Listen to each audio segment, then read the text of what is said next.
Je dis, je vais être très court. Très bien. D'abord, oui, il y a du concret par rapport aux réalisations depuis 2012. Dire que c'est On n'est pas nihiliste. On ne peut pas dire qu'il n'y a rien qui a été fait. Maintenant, tu vas rapidement. Maintenant, je pense que bon, pas dit y a rien. Tu vas à Diamniadio, oui, il y a des industries, mais c'est un Turkménistan au Sénégal. Il faut quand même que le temps ñu wax ko. Tout à fait.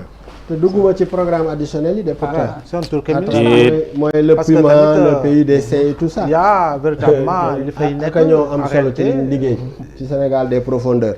C'est véritablement des étrangers ñu fa nekk ñëw pratiquement y a entreprises étrangères lañu. Sur le plan de l'industrialisation yaa ngi koy laaj bopp léegi. Defe naa ne nag foofu moom y a pas d'avancée notoire et significative. doxul. Oui, non, je t'aime. Non, je vais être clair.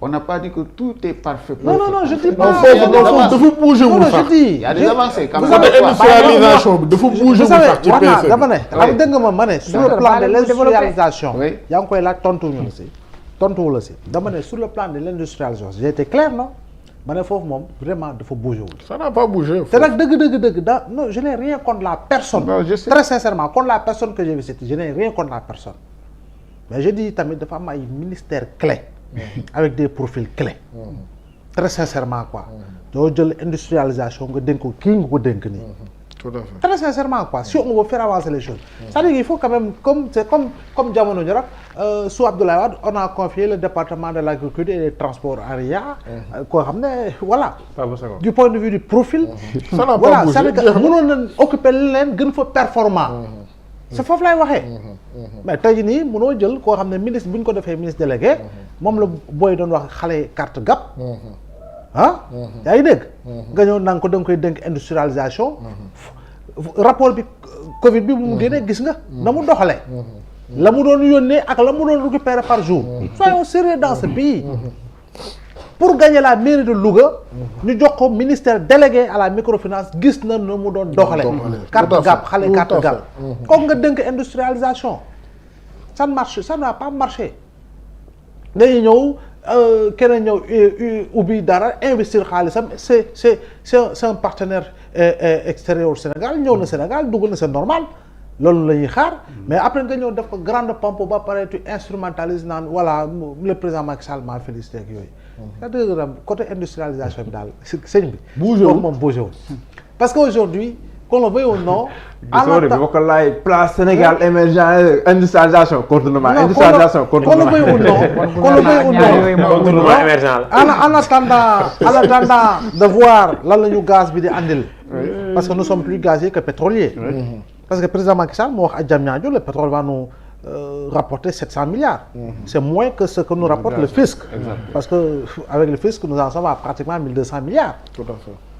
donc ñi ngi xaar lan la ñuy andil en attendant cela les secteurs porteurs mais naturellement ce sont les secteurs primaires secondaires et quand on parle de production mais forcément on pensera à la transformation qui doit être normalement portée par le secteur secondaire te vraiment côté boobu tamit dafa am lu bari lu des ci côté secteur secondaire bi le secteur tertiaire on a créé un ministère dénk ko kii nga xam ne jamono ji il ne remplit pas la place de France te mu ne moom nee na diggante mbëkkante ak musante fa la nekkoon comp bu pare nee na moom c'est pas pour rien ñu koy woy ñombortoo xam nga ba koy fàttali ñombortoo yi bu maasaloon màgg la ñu bu doon ay ñombor foofu moo gën a kii donc nga ñëw ñu ne transformation du secteur tertiaire c'est juste pour taquiner mais transformation du secteur tertiaire mais l'économie est portée à 90% par ce secteur-là qu'est-ce qui a été transformé pour véritablement rendre formel ce qui est depuis lors informel pour que mu ñu war a gën a nekk grenier en termes de création d'emplois il n'y a pas beaucoup de communication sur les ressources naturelles bi nga xam ne dañ siy wax le pétrole et le gaz qui peuvent être véritablement des solutions alternatives pour faire souffler au Sénégal le vent de l'espoir face au désespoir des jeunes qui prennent la pirogue. Il n'y a pas beaucoup de communication sur cela. Lan muñ leen d'ici 1 an, d'ici 2 ans. Trump, le pétrole et le gaz, lii lay andi Sénégal. Il n'y a pas de communication exhaustive et agressive sur cela. boo ñëwee si li nga xam ne mooy mais Diallo Sénégal mooy dem leb xaalis mu nekk ndaje mu nekk xew. ñuy dem di lebi xaalis mu nekk xew. Club de Paris on l'a brossé ici. en 2014. mais Club de Paris xoolal communicateur traditionnel. musiba sax gënu ko rëy. ci suñu économie. lakkatu dibi yi ah. jaaykatu mante presque ñëpp la ñu yóbbu. pour dem lebi xaalis. et avant d'atterrir à Paris n'oubliez pas qu'on était passé par la Chine. 3000 milliards. non en Chine c'était une proposition de 5000 milliards plus que le Club de Paris. Avec des taux d'intérêt qui ne représentent absolument rien. Mais tey jii nii si tu fais le cumul et le calcul lié au taux d'intérêt avec une dette de 14 000 milliards, avec véritablement 70% par rapport à la dette 70% yoo xam ne atteindre le PIB pour véritablement résorber lépp lu nga xam ne si en matière de déficit, mais également pour continuer le financement de certains programmes TER, BRT, autopont, etc. Ben écoute, c'est assez exponentiel. C'est un endettement positif. Non, je parle de chiffres, quoi. Oui. C'est exponentiel. Si on y prend garde, on va retourner à ce que Marx appelait la lutte des classes. C'est importantissime de le rappeler. Maintenant,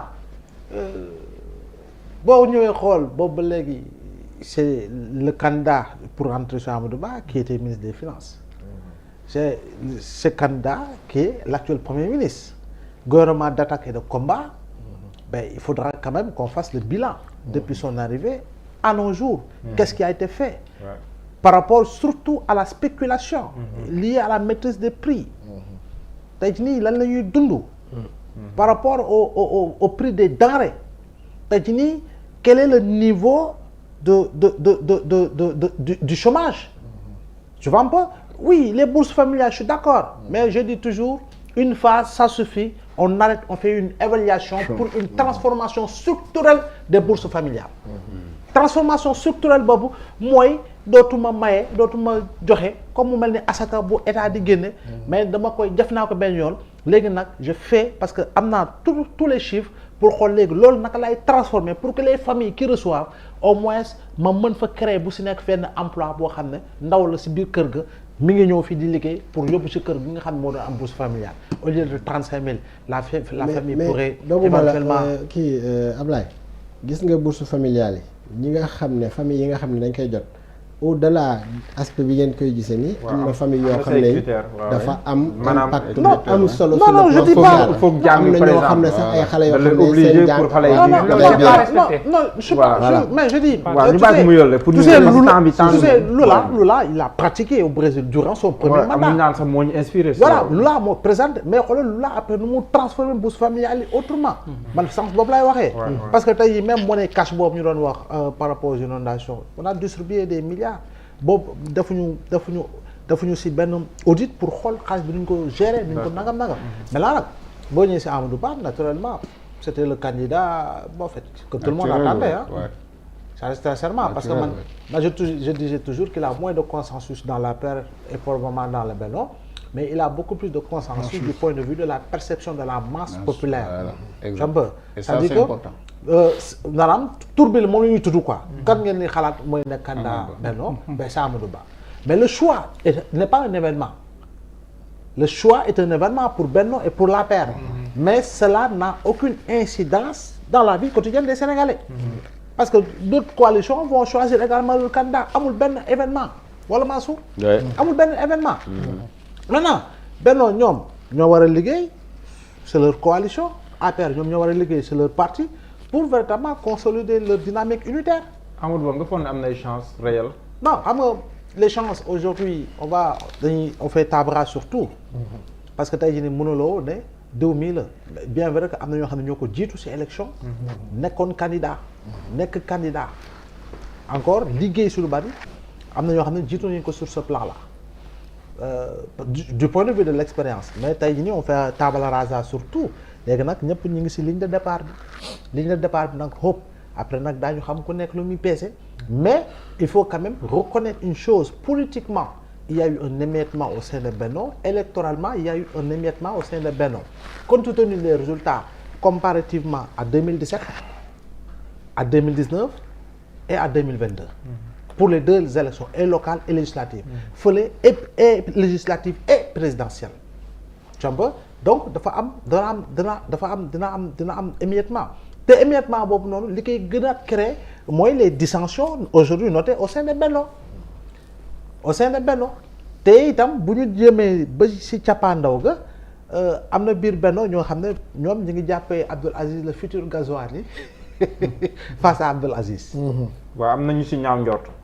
donc si au sein de Benno même au sein de l'APR am na ñoo xam dañu gëm fondamentalement que Ba peut devenir le Ghazouani qui aujourd'hui est en train de créer des démêlés judiciaires à son ancien mentor bi nga xam mooy Abdoul Aziz te ñoom dañu ko gëm am nañu ko gëm donc je pense que daal fu mu toll nii en tout cas ñoom gis nga ñoom docteur ñoo ëpp problème ñëpp ñoom ñu ngi wax problème jàmbur mais ñoo ëpp problème ñëpp jàmbur voilà Abdoulaye Daouda Diallo malheureusement j'ai vu ce matin ñii wax ni il s'est rangé ñii wax il ne s'est pas rangé. je pense qu'il fera un point de presse. Oui, il fait une déclaration demain mais au conseil économique oui qui se range ou qui ne se range pas encore une fois ça concerne Benno qui se range ou qui se range pas il appartient aux responsables de Benno de travailler pour qu'ils puissent se ranger mais sénégalais ñoom ñu ngi ci leneen loolu du événement pour sénégalais yi événement pour les militants pour les simples mais près que pour nous les journalistes nga xam ni en réalité voilà ñu ngi xaar xam lan mooy xew quoi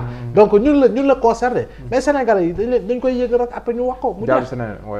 Chef Touré le choix de Amadou Ba ses chances ak dissidence yi nga xam te ni ñu ngi koy remarqué biir Benno